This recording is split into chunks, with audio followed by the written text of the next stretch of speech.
Kunja Bihari Madhava Kunja Bihari Gopi Jana Vallabha Girivaradhari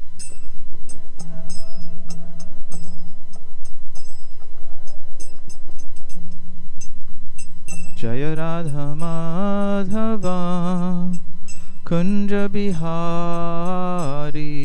Radha Madhava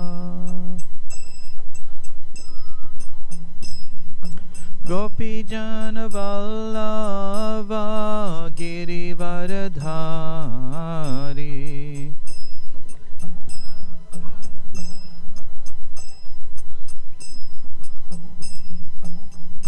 Yashodhanandana Braja Jana Ranjana Yashodhanandana Braja Jana Ranjana Yamuna Tiravanachari Yamuna Tiravanachari Jaya Radha Madhava Kunja Bihari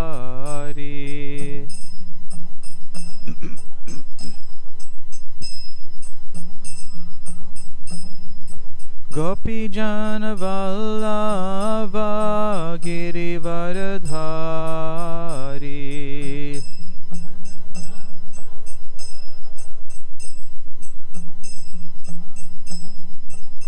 Gopi Jana Vallabha Girivaradhari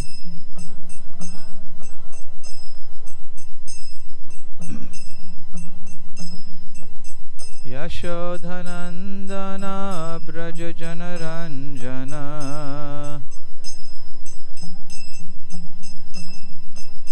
Yashodhanandana Braja Jana Ranjana Yamuna Tiravanachari Yamuna Tiravanachari Jaya Radha Madhava Kunja Bihari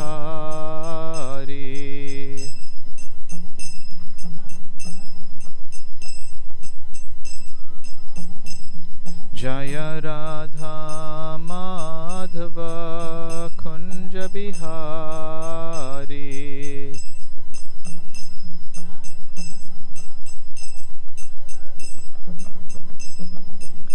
Gopi Jana Vallabha Girivaradhari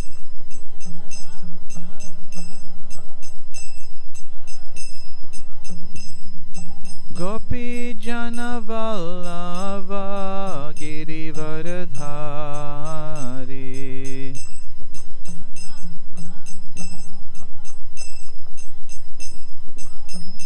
Gopi Jana Vallabha Girivaradhari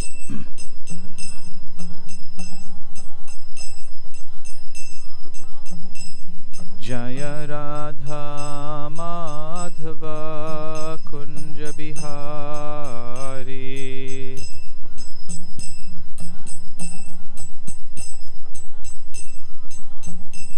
Jaya Radha Madhava Kunja Bihari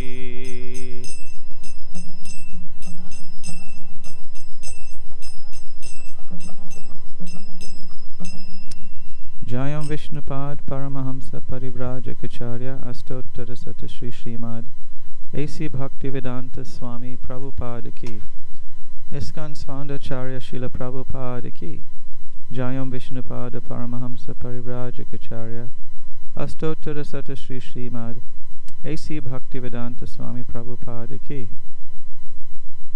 ISKCON Samstapakacharya Srila Prabhupada Ki Jayam Vishnupada Paramahamsa Parivrajacharya Astottara Sata Sri Srimad Bhakti Siddhanta Saraswati Thakur Prabhupada Ki Ananta Koti Vaishnava Vrinda Ki Namacharya Haridas Thakur Ki Prem se kaho Shri Krishna Chaitanya Prabhu Nityananda Shri Advaita Gadadhara Shrivas Adi Gaura Bhakta Vrinda Ki Shri Shri Radha Krishna Gopa Gopinath Shyamakun Radha Kunda Giri Govardhana Ki Shri Vrindavan Dhama Ki Mayapur Navadvip Dhama Ki Ganga Mai Ki Yamuna Mai Ki Bhakti Devi Ki Tulsi Maharani Ki Samaveta Bhaktavrinda Ki.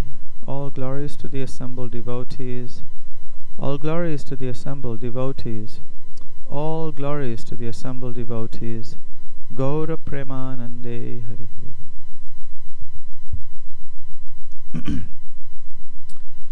Om Namo Bhagavate Vasudevaya. Om Namo Bhagavate Vasudevaya. Om Namo Bhagavate Vasudevaya.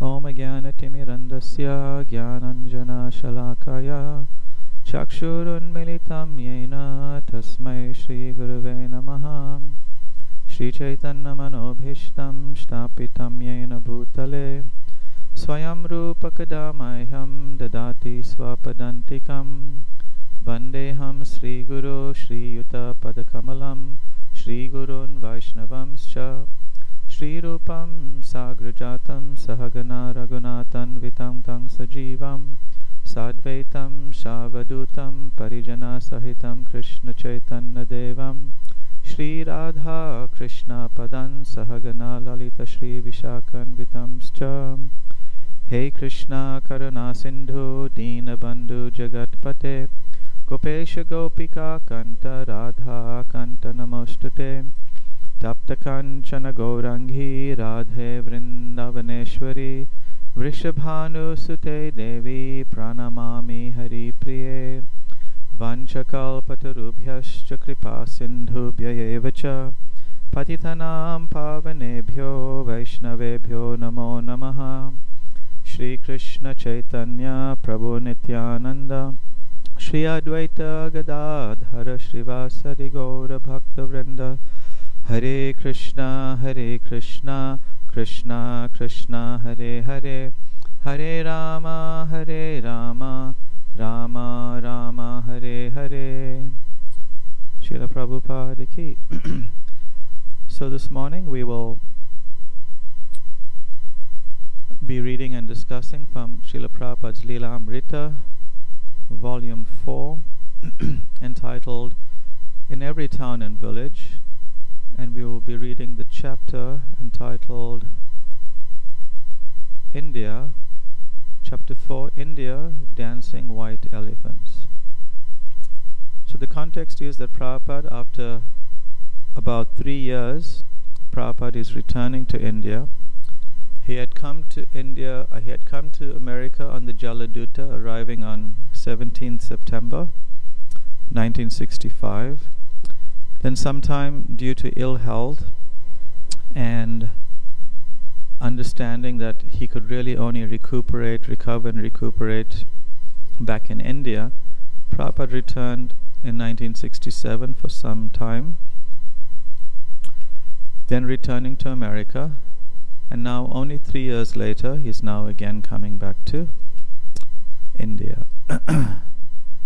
And he had brought a number of his Western disciples, mainly American disciples, and we read over the last Ekadashi how they had caused quite a sensation in India.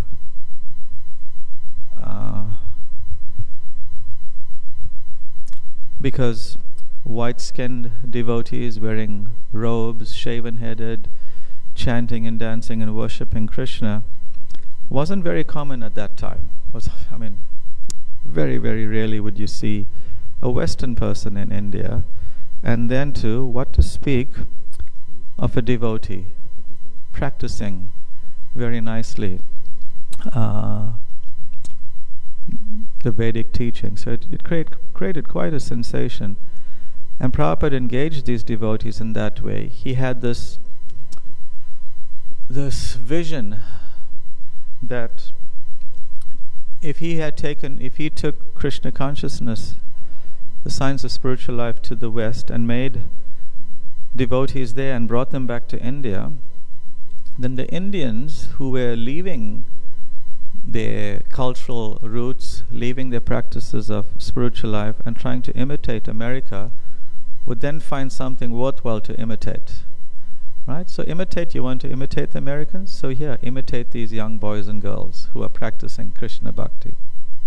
And in many ways it worked.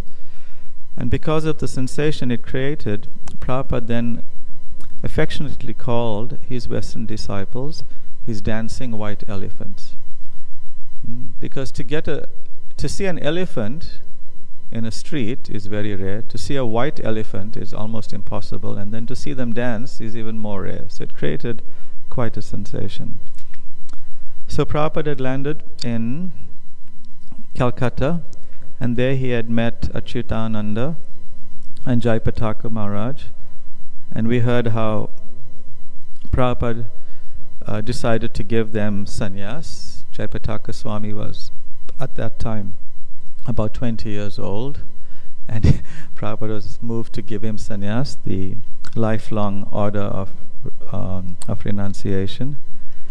And now Srila Prabhupada will continue reading about his time in Calcutta and his desires that he wished to fulfill regarding Mayapur, especially to get a piece of land where his Western disciples could come and live and facilitate their practice of bhakti. From Prabhupada's first day in Calcutta, he had thought of going to Mayapur, the sacred birthplace of Lord Chaitanya.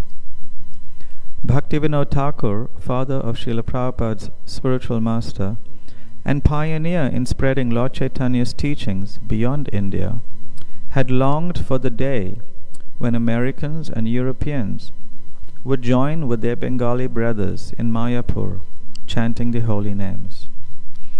Prabhupada wanted to purchase land and establish a Mayapur center for his Western disciples, as well as to fulfill the dream of his spiritual predecessors. So here we're reading of one of the various prophecies that Srila Prabhupada had actually fulfilled. Of course, we know of the most famous one that Lord Chaitanya uttered and was recorded by Vrindavan Das Thakur in the Chaitanya Bhagavat, Prithiviti Ache Yatanagaraadigram Sarvatra Prachar Hoibe More Nam. That Lord Chaitanya said that in the future, my holy name will be sung and worshipped in every town and village. And Srila Prabhupada lived his life, fashioned his life to achieving this, to fulfilling this prophecy of the Lord. During the time of Srila Bhaktisiddhanta Saraswati Thakur, and even before then, for a number of hundreds of years, many people thought that this was just some poetic embellishment that Vrindavan Das Thakur had presented in his Chaitanya Bhagavat, the biography of Lord Chaitanya. But no one could imagine, no one could estimate how this is possible.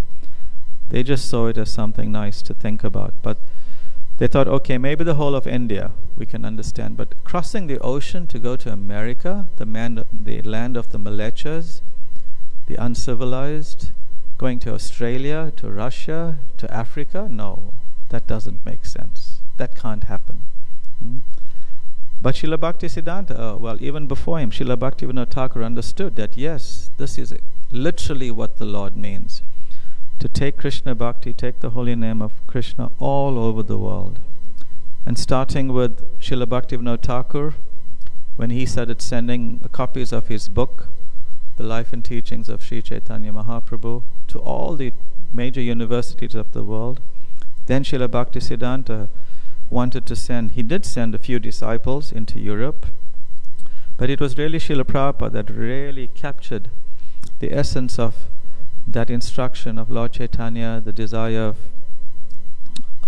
Bhaktivinoda Thakur, and the direct instruction actually of Srila Bhaktisiddhanta, and successfully transplanted Krishna Bhakti in the Western world all over.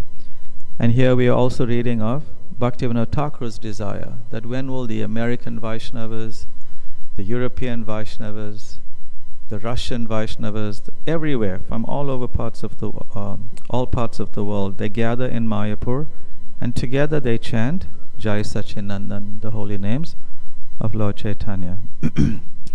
Srila Prabhupada had written to one of his godbrothers, I wish to go to Mayapur and to pay my respects to our beloved spiritual master, His Divine Grace Sri Srila Prabhupada. So this Srila Prabhupada is Srila Bhaktisiddhanta. This is who the Srila Prabhupada is referring to. As well as to complete the purchase of the land. So if Jagmohan Prabhu will accompany us to finish this transaction, it will be very kind of him, and I hope you will kindly request him to accompany us. So Srila Prabhupada was asking for help from his godbrothers to assist him in securing land. The followers of Lord Chaitanya accept Mayapur, 110 miles north of Calcutta, to be identical with Vrindavan. 5,000 years ago, Lord Krishna lived in Vrindavan, performing his childhood pastimes. And 500 years ago, Lord Krishna appeared in Mayapur as Lord Chaitanya. For Gaudiya Vaishnavas, therefore, Mayapur and Vrindavan are the two most dear and sacred places on earth. What better place for ISKCON to have its worldwide quarters than in Mayapur? But despite various attempts over the past several years, Srila Prabhupada had still not acquired property there. So this was very important to Lord Chaitanya. To Lord Chaitanya, but this was very important to Srila Prabhupada. These being the two most prominent holy sites for Gaudiya Vaishnavas. Gaudiya Vaishnavas means those persons who worship Radha and Krishna. Not just Krishna, but Radha and Krishna. And even amongst them too, more so, Radharani. Prabhupada writes in one of the purports in the 10th canto of Bhagavatam that the appearance of Lord Krishna on Janmashtami gives us a hint that very soon the Supreme Goddess, the Supreme Energy of the Lord will appear. So Prabhupada's sort of hinting that Krishna Janmashtami is a sort of a curtain raiser event for Radhastami. So in about 2 weeks, just less than 2 weeks, we'll have Radhastami, which is so much more glorious and touching and heart-filling than even Janmashtami.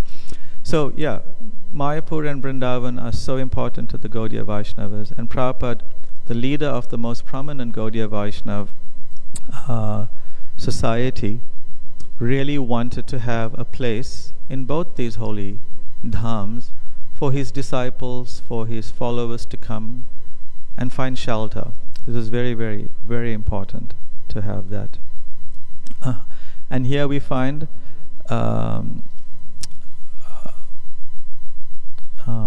Mayapur, the birthplace of Sri Chaitanya Mahaprabhu, is being declared to be non-different, exactly the same as Vrindavan.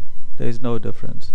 Actually, it's an offense to consider one over the other, to feel one is nicer, one is better, one is more merciful. Well, in a sense, merciful it's different, but one is better or one is more potent than the other because they are completely non-different.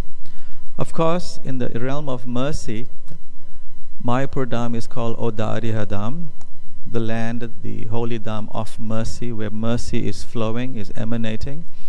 And Vrindavan, anybody knows what Vrindavan is called? Madhuryadam, the place of sweetness, where sweetness is overflowing, like that.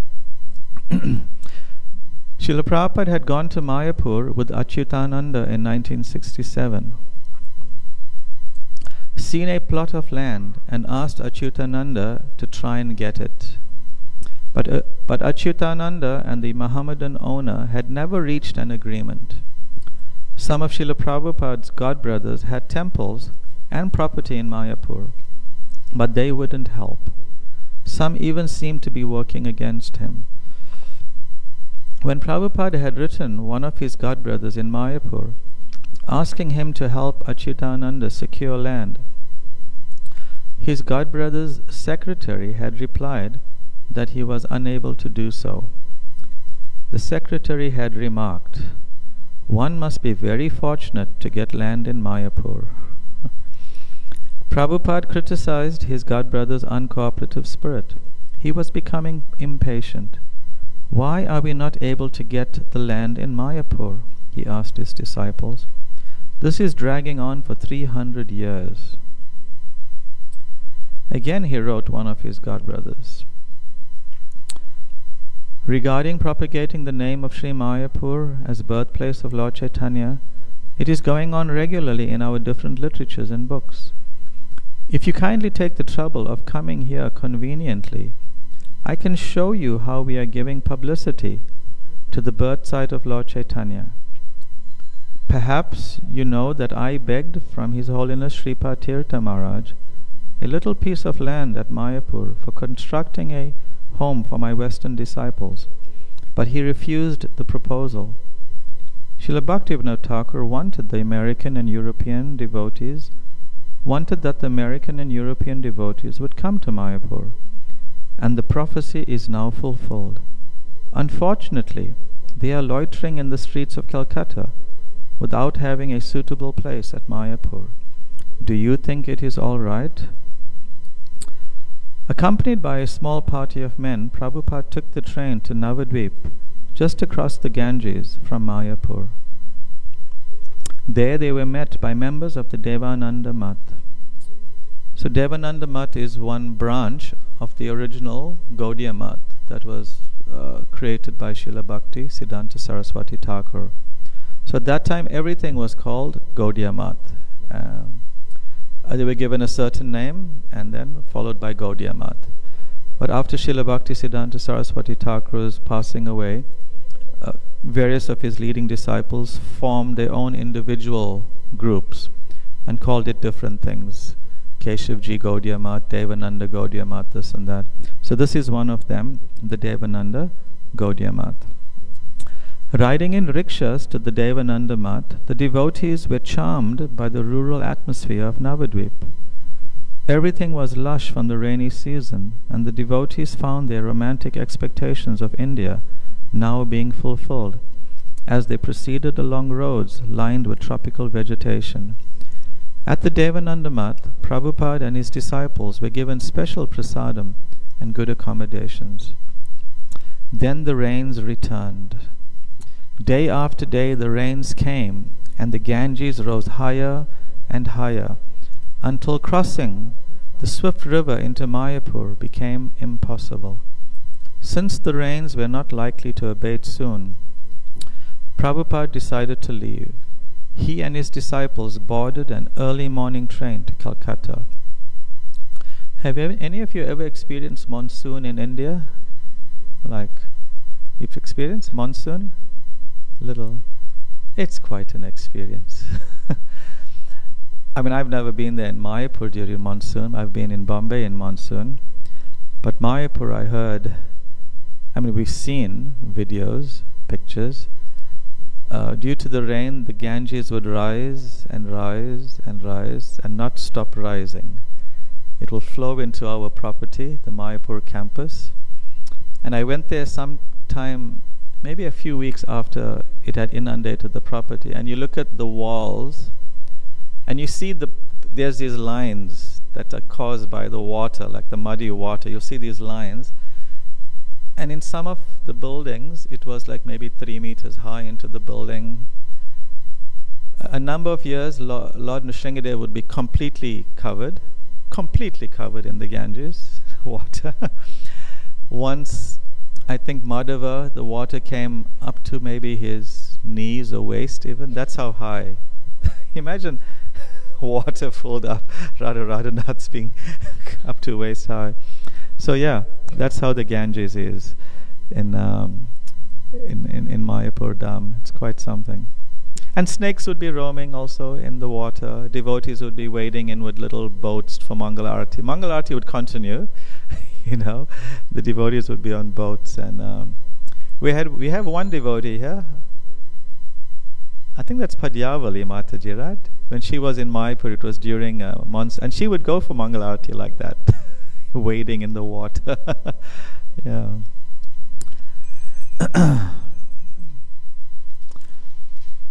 Shri Shri Radha Radhanath Shriman Mahaprabhu ki. Since the rains were not likely to abate soon, Prabhupada decided to leave. He and his disciples boarded an early morning train to Calcutta. The tracks were flooded.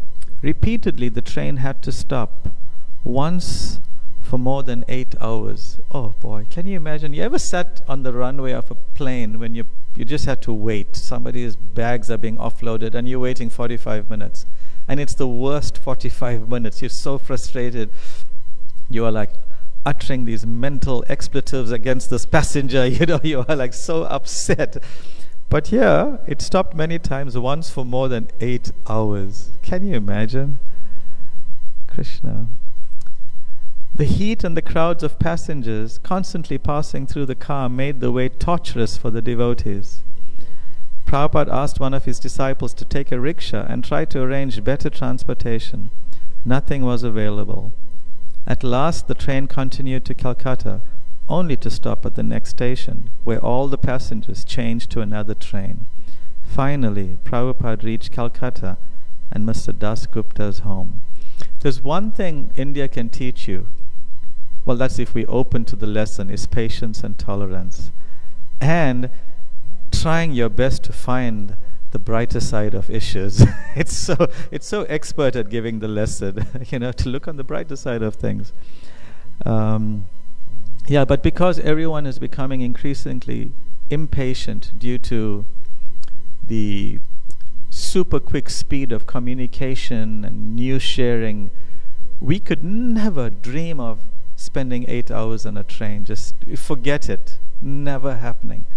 But in those days, you look at, they just accepted it. It is what it is, and okay, we'll do something with that time. Can you imagine 8 hours in the train waiting and no cell phone signal? Oh, Krishna.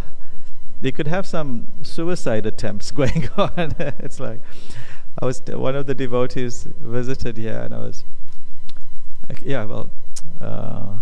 Krishna Kishore Prabhu. So he came that evening, and I said, would you like me to connect you to the temple network? He said, oh yes, Prabhu. Temple internet connection is like oxygen. You cannot survive without it. He was saying it, of course, in a humorous way. So Prabhupada speaks. Now this is very important. Prabhupada is seeing from all these challenges and obstacles, Prabhupada rises above, and now he says something quite interesting in regard to the land. Maybe Lord Chaitanya does not want us to establish our headquarters in Mayapur, Prabhupada said. The two purposes in his mind, establishing a place in Calcutta and purchasing a land in Mayapur, he had not accomplished.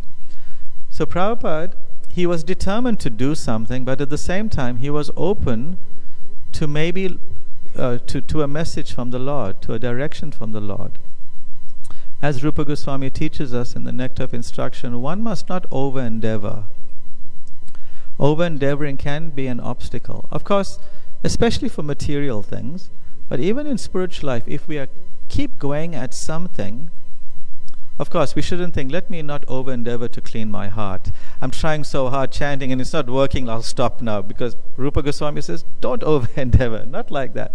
But if we have some service that's quite colossal according to our capacity, and we keep at it, and things are not abating, things are not working out, then we may want to stop, step back and reconsider, reflect, and take advice and think, is this practical?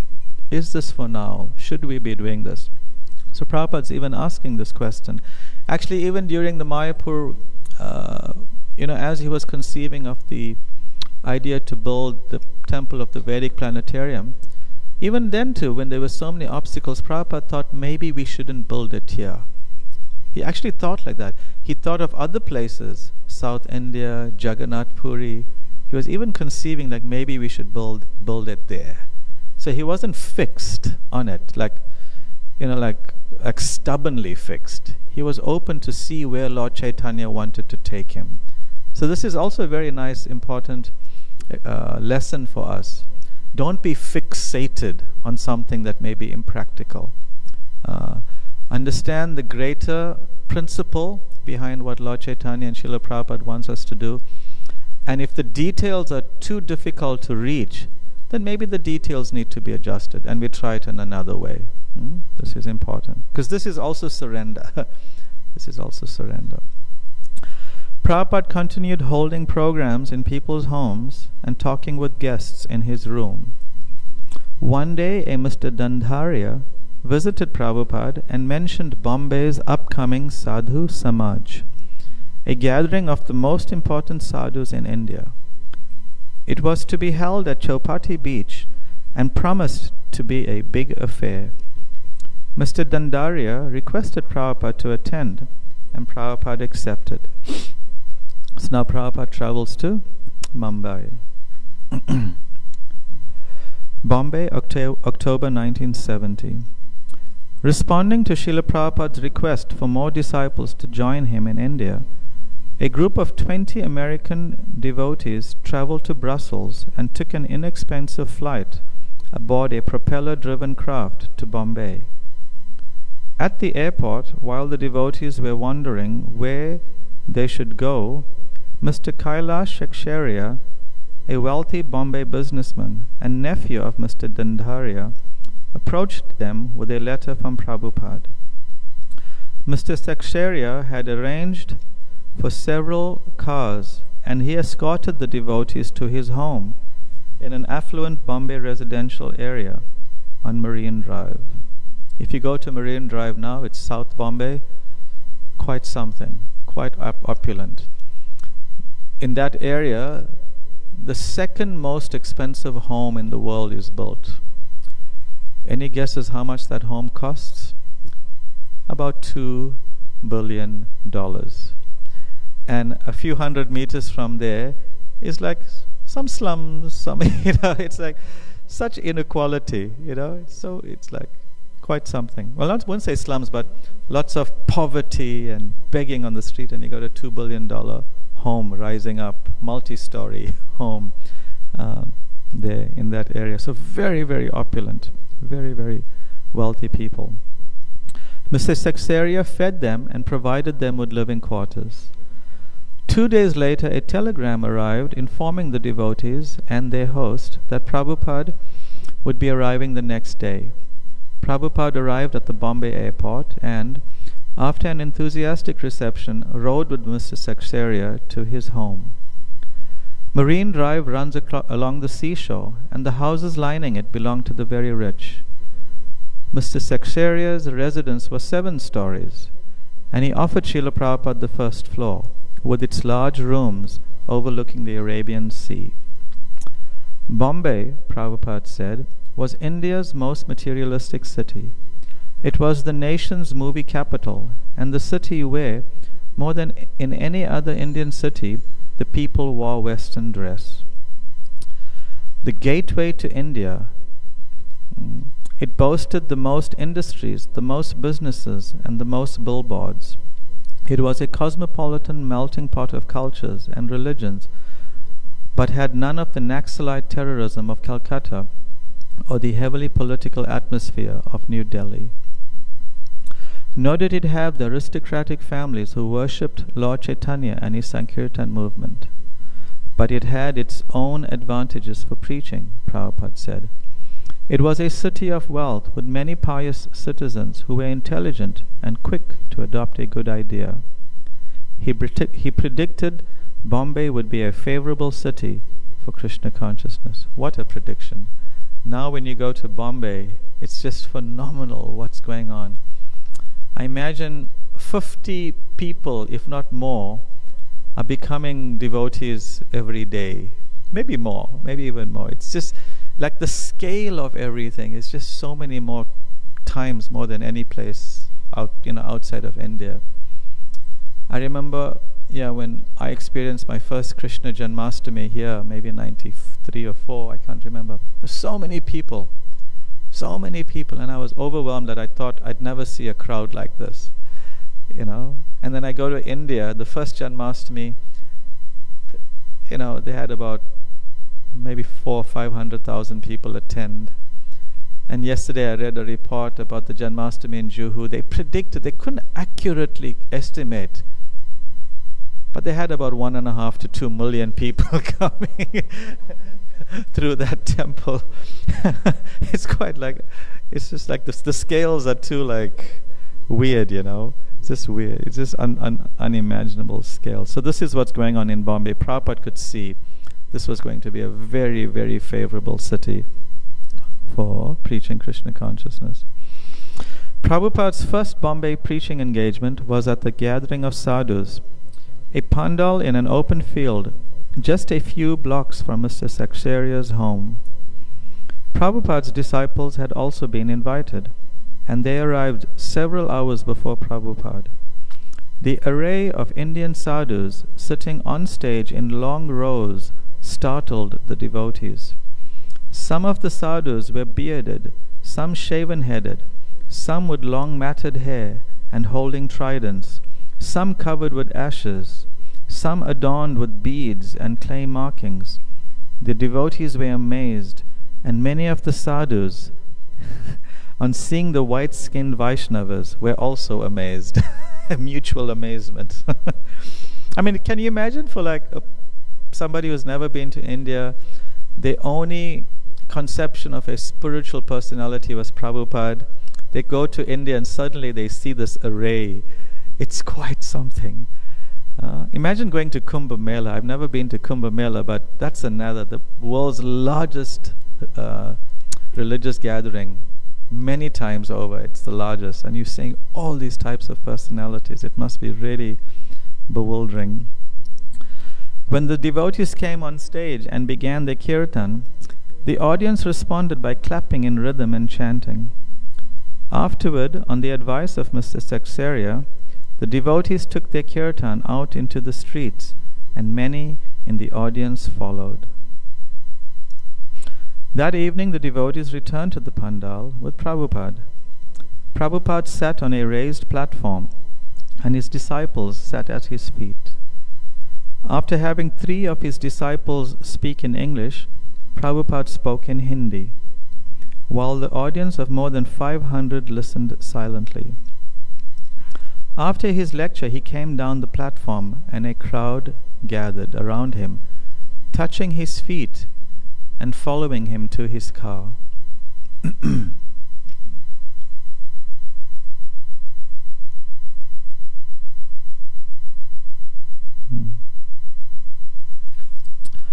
When Prabhupada heard from his disciples of their spontaneous kirtan through the streets of Bombay, he said they should go to the busiest bazaars and chant daily. So they did. Wherever large numbers of people gathered, the devotees would go and chant. They were strong, youthful, exuberant, and faithful, and they would chant in the streets for 3 or 4 hours each day. Although Prabhupada did not physically go into the streets chanting with his disciples, he was with them by his instruction and by his presence before they went out in the morning and when they returned in the evening. They were chanting because he told them to, and they knew that chanting was the natural activity of the soul. Everyone should chant. The devotees knew that at the end of life they would go back home, back to Godhead, and better than that, at the end of the day they would go back to Marine Drive, to Prabhupada, who would smile and encourage them. That's the thing, when you read the teachings of Bhagavad Gita, the Srimad Bhagavatam, the goal of life, the purpose of life is to realize one's identity, develop a relationship with Krishna, and go back to Krishna, to perfect your life in such a way that you go back to Krishna. That is the point of all the teachings. And taking it and developing that teaching, we find Srila Prabhupada's disciples, by the nature or the potency of Prabhupada's love for Krishna, he became so attractive that they lived their lives in such a way just simply to please him, to do whatever he had asked. Simply to do whatever he asked. So for them, like Satsvarupa Maharaj is saying, the devotees knew that at the end of life they would go back home, back to Godhead. And better than that, they knew that at the end of the day they would go back and see Prabhupada smiling at them. So this is quite something. It reminds me of a dream that His Holiness Tamal Krishna Goswami had. It was during Srila Prabhupada's time, early on in India. Tamal Krishna Maharaj developed a hernia and needed to go for an operation, and he was in Bombay at that time. And so he was admitted into a downtown Bombay hospital called Jashlok Hospital. And when Prabhupada heard about the situation, that he's undergoing an operation, Prabhupada wasn't happy and he wanted to stop it from happening, because at that time he didn't have much faith in the Indian medical system. He thought it would be better if Tamal Krishna Goswami had the operation in the West, in America. So he got into the temple jeep together with Giriraj Swami, Giriraj Das Brahmachari at that time, and a driver, and they sped down to Bombay, Jaslok Hospital. But they got there too late. The operation was already underway. So Prabhupada had waited in Tamal Krishna Maharaj's hospital room, waiting for him to come. So Tamal Krishna Maharaj came in, and after a short while he came out of the anesthesia, and he saw Prabhupada sitting there in his room, waiting for him. And then Tamal Krishna Maharaj, while in bed, tells Prabhupada that, Srila Prabhupada, I had a dream of you. I had a dream. And in the dream, you were giving a report of your preaching activities to the previous acharyas. He's giving a report. And you were telling them that actually, in this age of Kali, in the West, these people have no hope. There's just like no hope. There's nothing going for them. He was like making this point. He says, but the one thing that they have is, they are very attached to my lotus feet and have full faith in my instructions. And for that, they will go back home, back to Godhead. So this is the dream Tamal Krishna Maharaj is having, and he's expressing it to Prabhupada. And he asked Srila Prabhupada, is this the case? And Srila Prabhupada gently nodded and agreed, yes. That simply by attachment to Prabhupada, the door to liberation opens. And this is the teaching of Bhagavatam. One must transfer one's attachment from the temporary to the eternal. And by that, the door to liberation opens.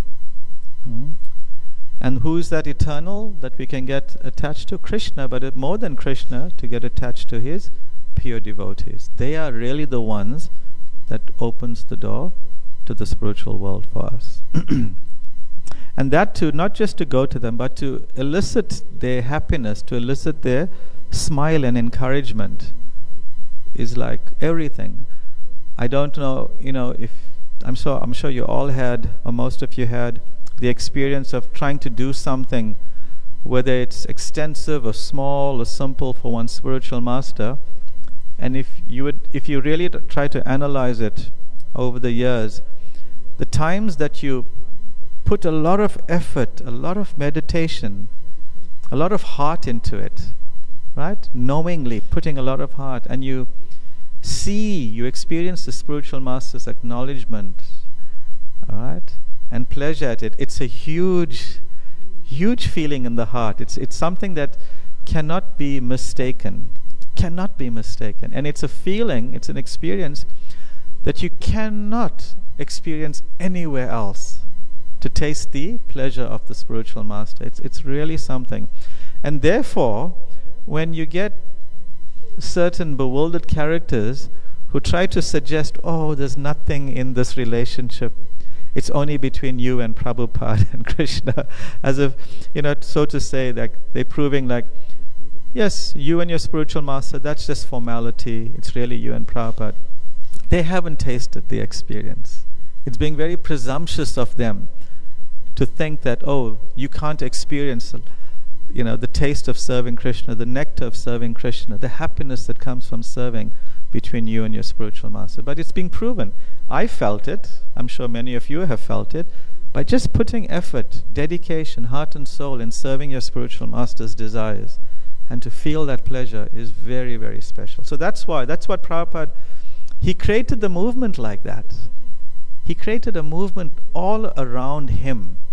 Not in a self-centered way, but in a very practical way, that by serving him, and through him all the previous acharyas, and by serving his representatives, the great senior devotees that are following Srila Prabhupada after him, we get an unmistakable nectarian taste in Krishna consciousness. Very, very amazing experience. So this is what we must do.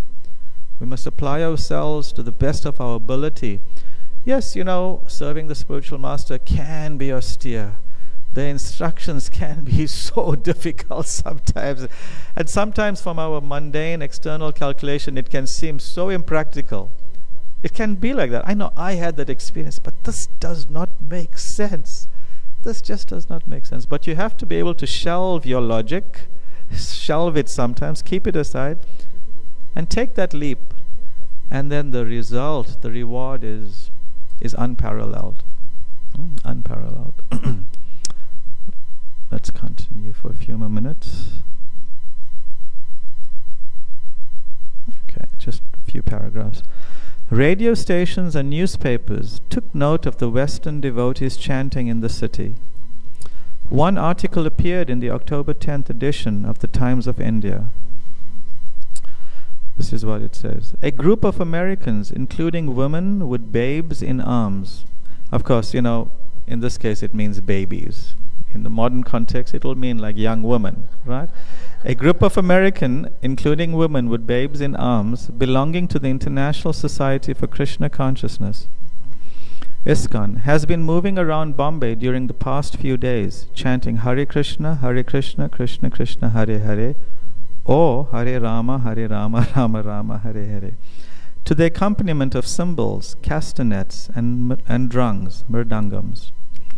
Can the materialistic West, or at any rate a microscopic part of it, have turned at last to embrace the spiritualism of the East?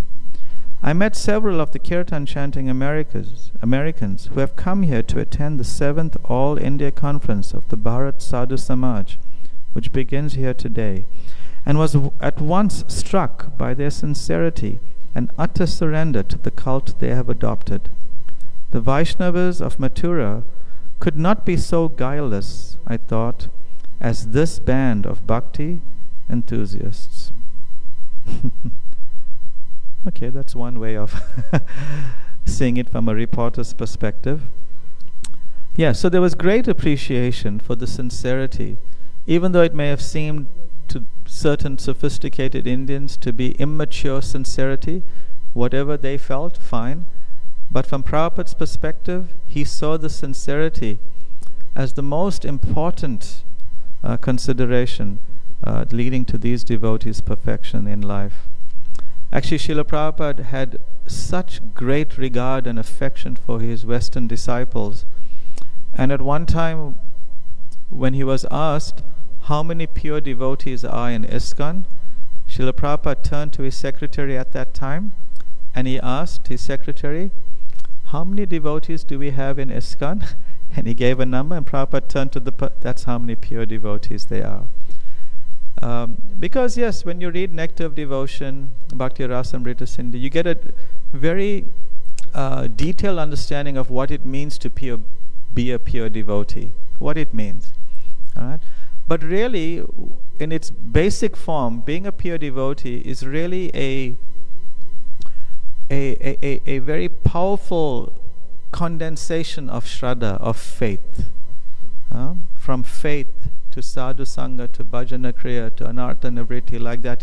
But it's all faith and sincerity. And these devotees, they may have not had the technicalities of Vaidhi Bhakti down. They may have not understood anything about Raganuga Sadhana Bhakti, understood the upper levels, Nishta, Ruchya, Shakti, Bhav, what to speak of Prem. They may not even have heard these terms before.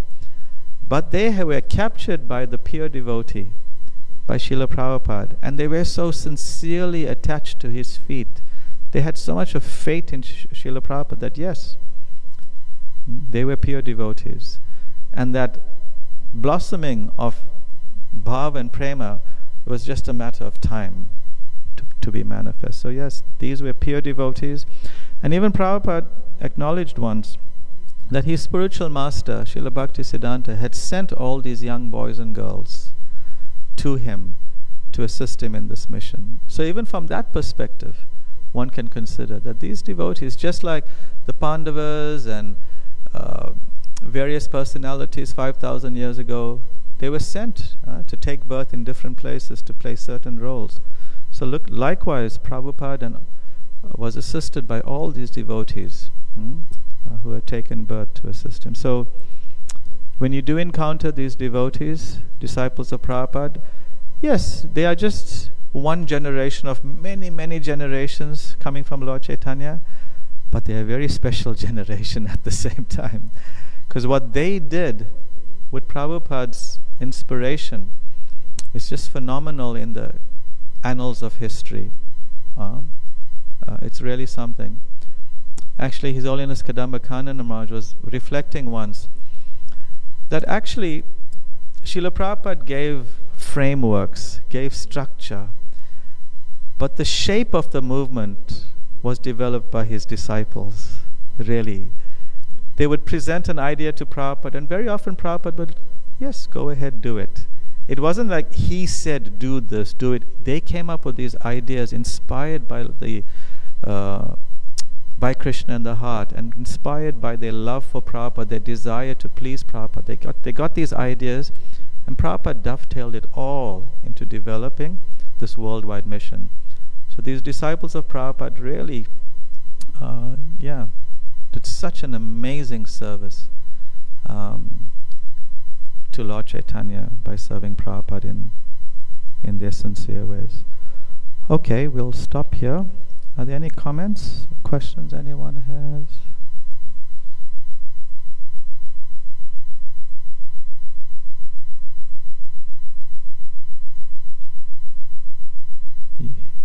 It's okay, you can carry on. You can speak it without the mic.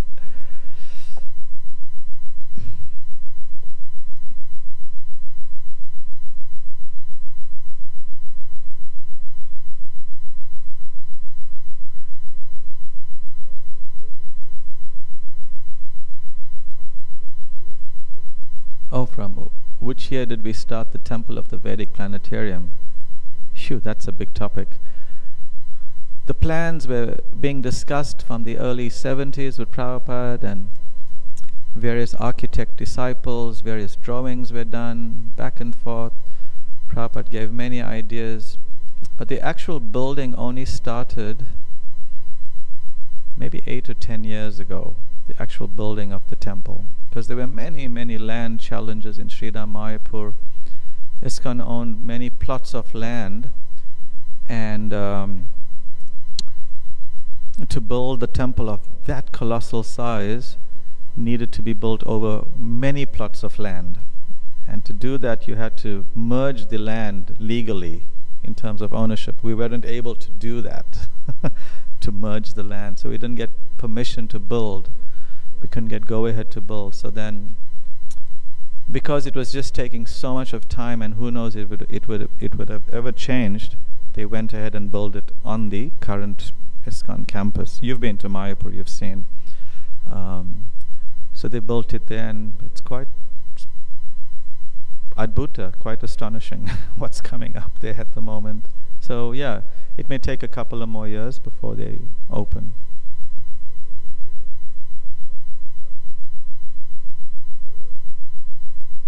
Yes, they will transfer the deities. We'll keep it as some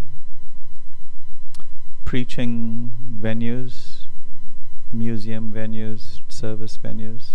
Yeah, Mayapur, there's no shortage of ideas and opportunities to serve Mahaprabhu's mission. Yes, Rukmini, Dasi.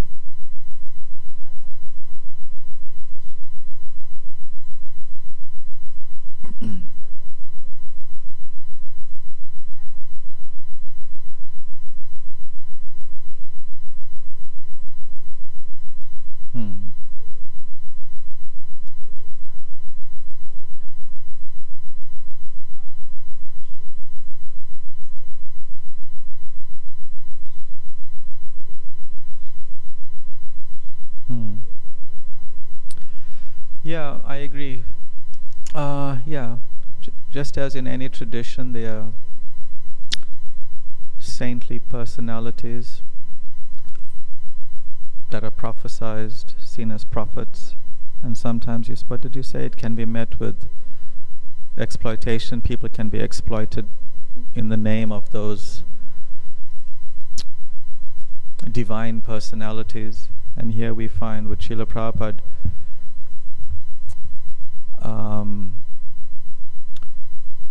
what's the difference? This is, you get biographies and you get hagiographies. There's two different types of presentation, the lives of the person. So the hagiography, I can't remember the distinction, but I think the hagiography is written from the perspective of a devout follower.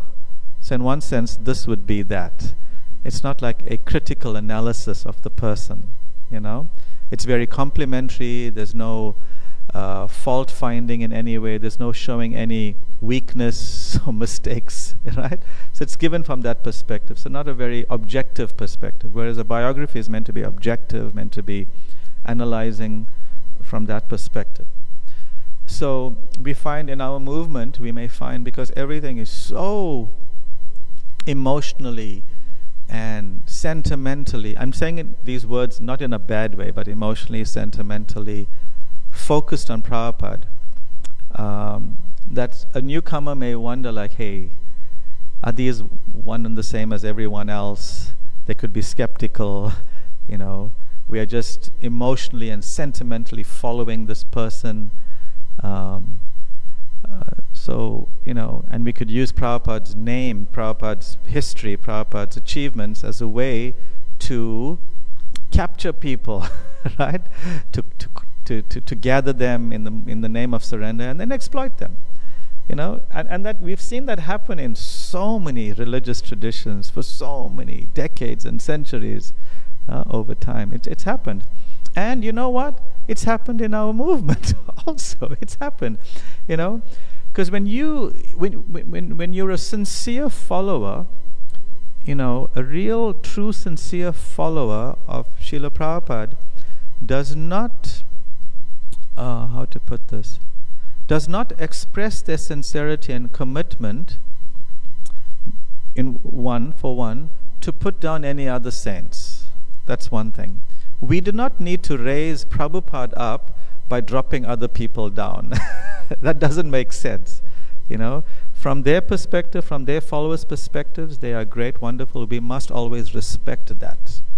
Just as we expect and will appreciate people respecting our regard for Srila Prabhupada. So we must exchange that similarly. So that's one perspective.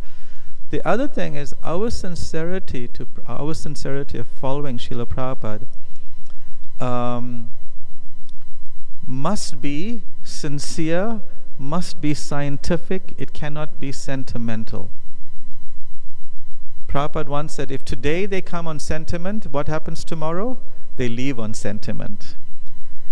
And if one simply has to objectively go through Prabhupada's teachings and his achievements, factually, objectively, one cannot help but scientifically and factually appreciate the divinity of this person.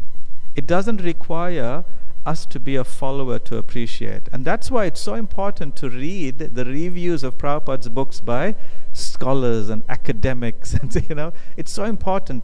Ram Vijay Prabhu was telling me on Vyasa Puja day, we were having lunch together, and he was appreciating how much he liked what Professor Anil Suklal was saying about Prabhupada.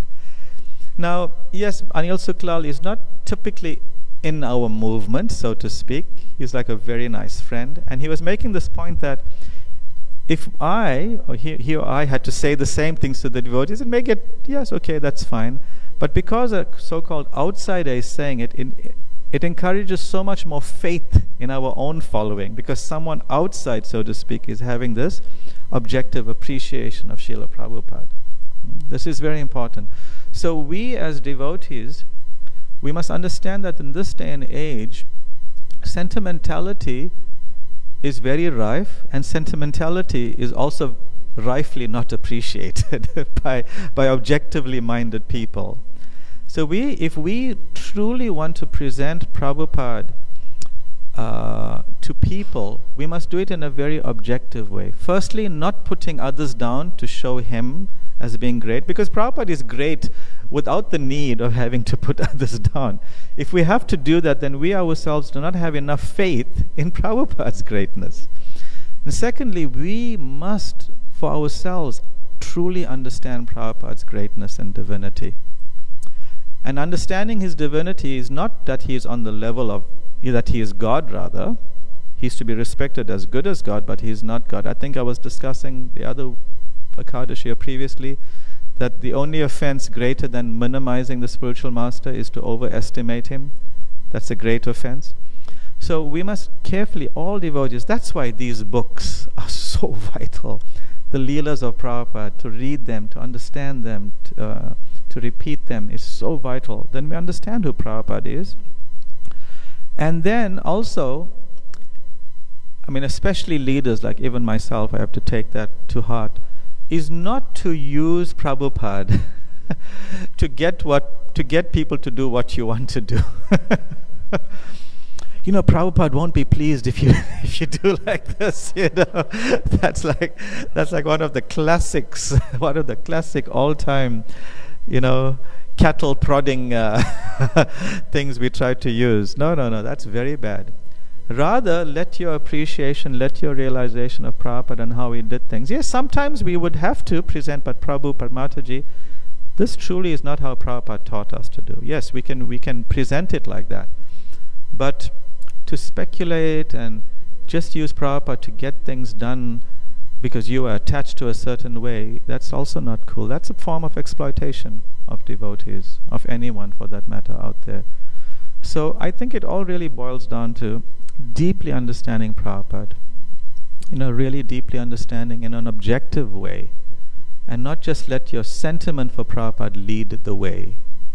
That's very dangerous. When we let sentiments lead the way of our activities without scientifically understanding the process, scientifically and objectively understanding Prabhupada, then we are weak. We are weak. And will attract weak-minded persons as well. Is that all right? Okay. So yeah, let's learn about Prabhupada. Not just what he has presented in the Bhagavatam and Bhagavad Gita, but even about him from his very close and sincere disciples. And I would add a caution here. I think it's really my skeptical nature that comes up, but I hear many stories of Prabhupada every day. And it's not that I just wholeheartedly embrace and accept every one of them, because sometimes I hear a story that doesn't seem in the style and character of Prabhupada. You hear these things sometimes and you wonder, like, is this on, is this off? So try your best to filter the stories of Prabhupada through what Prabhupada has taught in his books. Because, I caught myself once. Oh boy, it's live streamed, but anyway, it's there for eternity now in the internet. But I caught myself once presenting an anecdote, an experience of my spiritual master to a group of devotees to get a point across. And almost reflexive and unknowingly, I adjusted something in the pastime, in the retelling of the of that whole anecdote. And I didn't know I had adjusted. Only afterwards I realized that I did that. And it was very, very, like I felt very guilty about it.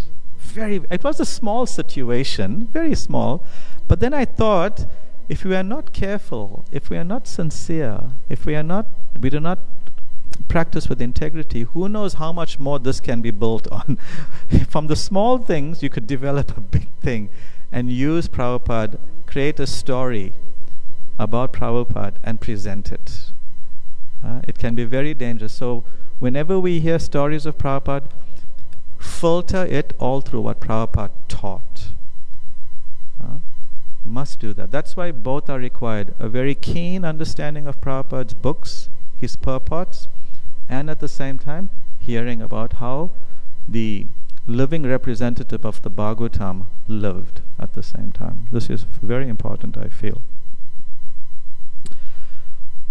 Because nowadays you can write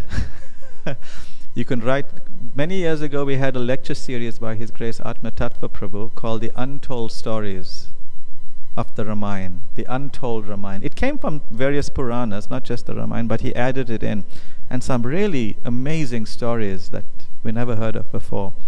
So nowadays you can write another book, The Untold Stories of Prabhupada, that may or may not have happened. So we hear them with respect, but we must accept them with the filter of the Bhagavatam, what Prabhupada taught. It must be there. Because Prabhupada said, if you want to know me, read my books also. Alright, we'll stop here. Srila Prabhupada lilamrta ki, Shri Kadasi Vrata ki, Gaur Premanande.